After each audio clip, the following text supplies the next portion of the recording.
Good day and hello everyone, Richie Pintor live at your screen once again. For today's return demonstration, I would love to show you the proper procedure of cleansing bed bath. Well, what is cleansing bed bath? Well, cleansing bed bath is the washing of the patient in bed with the use of soap and water. So, the objectives of cleansing bed bath is to decrease the possibility of infections by removing excess debris, secretion, and perspiration from the skin.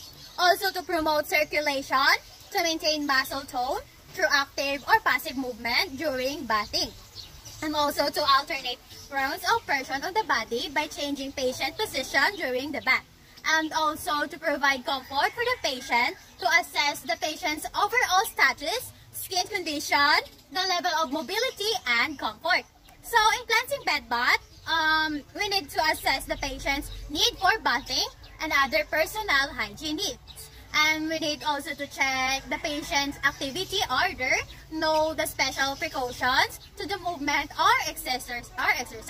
We must also assess patient tolerance for the activity, the discomfort level, cumulative ability, and musculoskeletal function. We must also discuss the patient proper preferences for the bathing procedure and personal articles. Like for example, if the patient wanted a nurse to perform the procedure alone, or he wanted himself to perform the procedure alone, or wanted help of the nurse, or he don't want the nurse to interrupt in the entire procedure.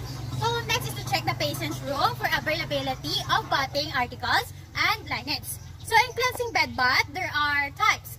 The cleaning bath, which is for hygienic purposes, and the therapeutic bath.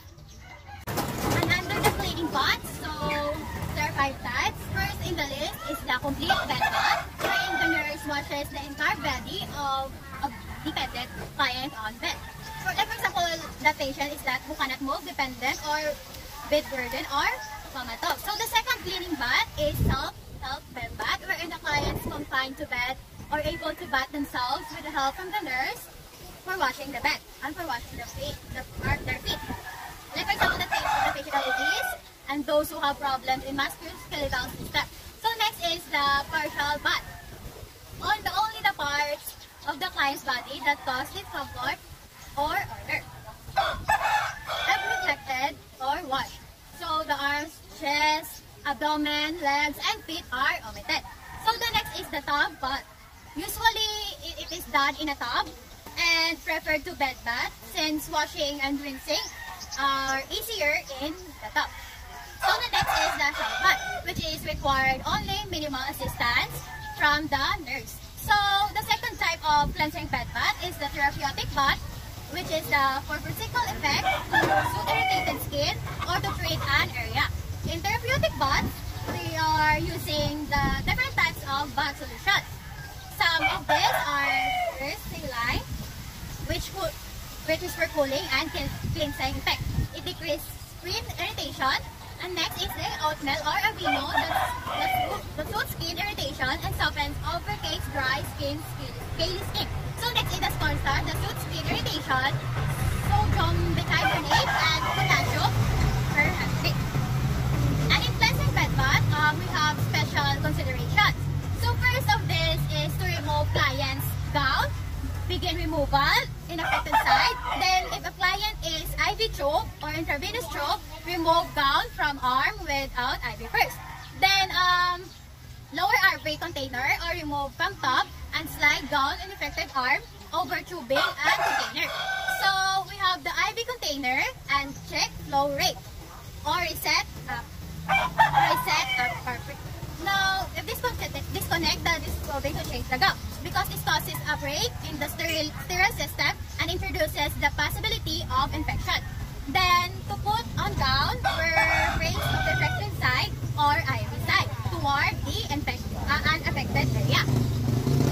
So, to perform bed bath, always start for the order to the nearest side. Next, client with a history, deep pain, thrombus, or hypercoagulation order, and should not be washed with grounds or strokes.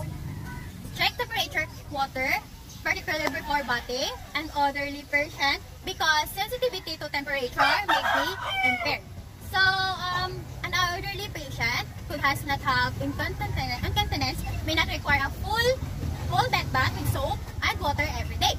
So, if dry skin is a problem, so water and skin lotion or bath oil may be used. So, last is the lying flat in bed during the bed bath may be contradicted the patient. Position has been modified to accommodate their needs.